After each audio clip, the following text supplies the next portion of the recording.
চট্টগ্রামের সীতাকুণ্ড থানার উত্তর সলিমপুর এলাকায় অবৈধ নকল বৈদ্যুতিক কেবল তৈরির কারখানায় র্যাবের ভ্রাম্যমাণ আদালতের অভিযানে বিপুল পরিমাণ নকল বৈদ্যুতিক কেবল উদ্ধার করেছে র্যাব ৭ চট্টগ্রাম।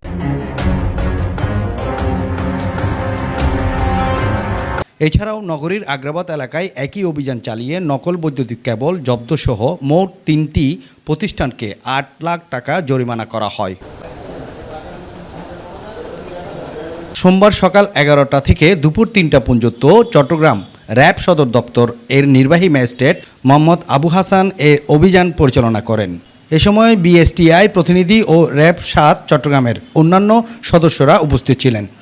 অভিযানে কারখানার ৩টি সিলগালা করে দেওয়া হয়েছে। এটা দেখতে পাচ্ছেন, এটা খানজাহান আলী কেবলস এবং এরা বিএসটি এর অনুমোদন ছাড়া এরা দীর্ঘদিন হলো কেবল উৎপাদন করছে এবং বিএসটিআই আইন ২০১৮ অনুযায়ী, মোবাইল কোড অনুযায়ী এদেরকে ৪ লাখ টাকা অর্থদণ্ড করা হয়েছে এবং এদের বিএসটি এর লাইসেন্স না পাওয়া পর্যন্ত কিছু ক্রাইটেরিয়া আছে, সেই ক্রাইটেরিয়া ফিল আপ করে তারা বিএসটি এর লাইসেন্স পেলে তারা কার্যক্রম পরিচালনা করতে পারে। আরেকটি ফ্যাক্টরির পাশেই নোয়াখালী কেবলস নামে ওরা নাম থাকলেও কিন্তু তারা কোনো কাগজপত্র দেখাতে পারেনি এবং তাদেরকে ৩ লক্ষ টাকা অর্থদণ্ড করা হয়েছে এবং তাদেরকেও একইভাবে নির্দেশনা দেওয়া হয়েছে যে বিএসটি এর লাইসেন্স মেনে তারা তাদের উৎপাদন করবে এবং তারা অনেক সময় ওই ভুয়া বেনামে, মানে অন্য নামে, যে কোনো নামে তারা ভালো কোম্পানির নামে তার উৎপাদন করছে।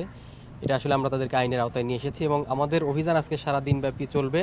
10টা থেকে শুরু হয়েছে, আমরা এরপরের আমাদের আর দিনব্যাপী আরও অভিযান আছে।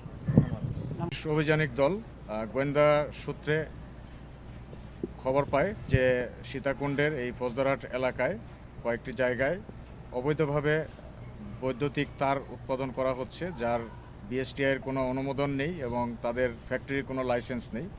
এই ধরনের তথ্যের ভিত্তিতে আমাদের অভিযানিক দল এই ফ্যাক্টরিতে অভিযান পরিচালনা করে এবং এখানে অভিযান পরিচালনা করে দেশীয় বিভিন্ন কোম্পানির নাম করে অবৈধভাবে তার উৎপাদন করা হচ্ছে এটা আমরা ধরতে সক্ষম হই এবং একই সাথে মেড ইন জাপান নামক একটি সিল দিয়ে তারা তার তৈরি করছে, এগুলোও আমরা ধরতে সক্ষম হয়েছি। আমাদের র্যাব ৭ এক্সিকিউটিভ ম্যাজিস্ট্রেট এবং বিএসটিআই এর সদস্য সহ এই অভিযান পরিচালনা করা হচ্ছে।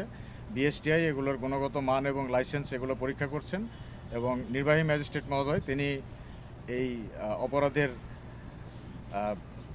যতটুকু পরিমাণ আছে সেটার ভিত্তিতে তিনি তাদেরকে শাস্তি প্রদান করছেন। এই অভিযানগুলো চলছে এবং ভবিষ্যতে চলমান থাকবে ইনশাল্লাহ।